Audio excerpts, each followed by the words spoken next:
Hello friends, তো এই ভিডিওতে আমরা আলোচনা করব ভিভোর যে আপকামিং ভি সিরিজের স্মার্টফোন আসতে চলেছে সেইটা সম্বন্ধে। তো ভিভোর প্রতিবারের মতো এবারও 3টে ভি সিরিজের স্মার্টফোন লঞ্চ হবে, ভিভো V21, V21 প্রো আর V21 এসি। তো এই ভিডিওতে আমরা আলোচনা করব এই যে V21 এর এসি নামে যে এডিশনটা, এতে আপনি কী কী স্পেসিফিকেশন পাবেন, কী প্রাইসে লঞ্চ হবে, আর যে প্রাইসে লঞ্চ হবে সেই প্রাইসে আপনি এটা নেওয়া উচিত না উচিত নয়, এই ভিডিওতে আমরা এইসব সম্বন্ধে আলোচনা করব। তো চলুন শুরু করা যায় আজ এই ভিডিওটা কোনো সমস্যা না করে। আপনি যদি গ্যাজেট ওয়ার্ল্ড বাংলা চ্যানেলে প্রথমবার আসেন আর এরকম বাংলা টেক ভিডিও ডেলি দেখতে চান, তাহলে গ্যাজেট ওয়ার্ল্ড বাংলা চ্যানেলটা অবশ্যই সাবস্ক্রাইব করে দেবেন। আর সাবস্ক্রাইবের বাঁ সাইডে দেখবেন যে বেল আইকনটা আছে, ওটা অবশ্যই অন করে দেবেন, যাতে করে ভিডিও পাবলিশ করলেই আপনার কাছে নোটিফিকেশনটা সবচেয়ে আগে যায়।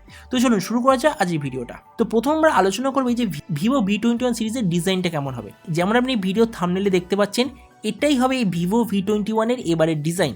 এই স্মার্টফোনটার থিকনেস হবে 7.8 মিলিমিটার আর এর ওয়েট হবে 181 গ্রাম। ডিসপ্লের দিক থেকে আপনি এতে পাবেন 6.4 inch full HD plus super AMOLED display.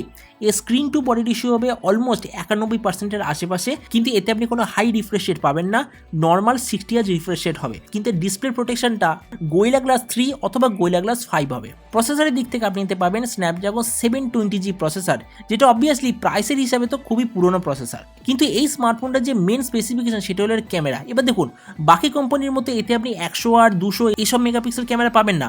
ভিভোর ভি সিরিজ আর এক্স সিরিজ আর অপোর এফ সিরিজ আর রেনো সিরিজ, এটা জানা যায় স্পেশাল এর ক্যামেরা অপটিমাইজেশনের জন্য, কেননা ভিভোর এই স্পেশাল সিরিজটা খুবই ভালো ক্যামেরা আউটপুট দেয়।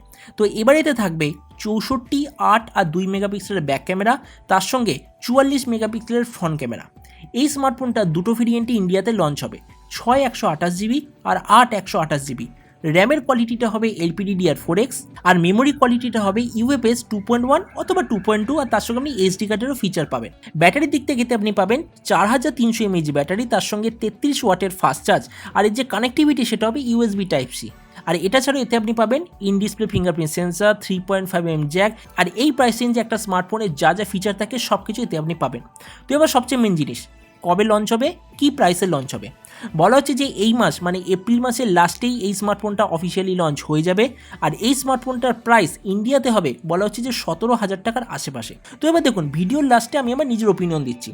অবশ্যই আপনার যদি বাজেট হয় 17,000 টাকা, তবে আপনি এই প্রাইস রেঞ্জে এর চেয়ে অনেক ভালো স্মার্টফোন পাবেন। যেমন আপনি পোকো X3 প্রো পাবেন, পোকো X3 পাবেন, অথবা Realme 8 pro, Redmi Note 10 pro আর ম্যাক্স, এই এত ভালো ভালো স্মার্টফোন আপনি পাবেন।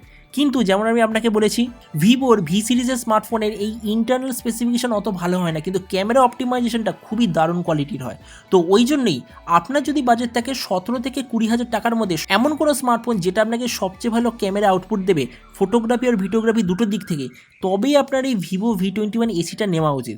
নাহলে আপনার যদি ক্যামেরাটা অত প্রায়োরিটি না থাকে, তবে এই ভিভো V21 তো একদমই দেখা উচিত নয়। তো এবার বাকি ডিসিশন আপনার। আপনি নিচে আমাকে কমেন্ট সেকশনে অবশ্যই বলবেন যে আপনি যদি মোবাইল ফটোগ্রাফি করতে ইন্টারেস্টেড থাকেন, তাহলে আপনি কি নেবেন, এই ভিভো V21 এসি স্মার্টফোনটা নেবেন যাতে আপনি 64 মেগাপিক্সেল ক্যামেরা পাবেন, নাকি মার্কেটে যে অলরেডি সেম প্রাইস রেঞ্জে 108 মেগাপিক্সেল ক্যামেরা অ্যাভেলেবেল আছে সেটা আপনি নেবেন।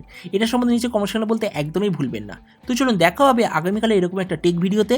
Till then stay tuned and always remember, think positive, be positive. Thank you.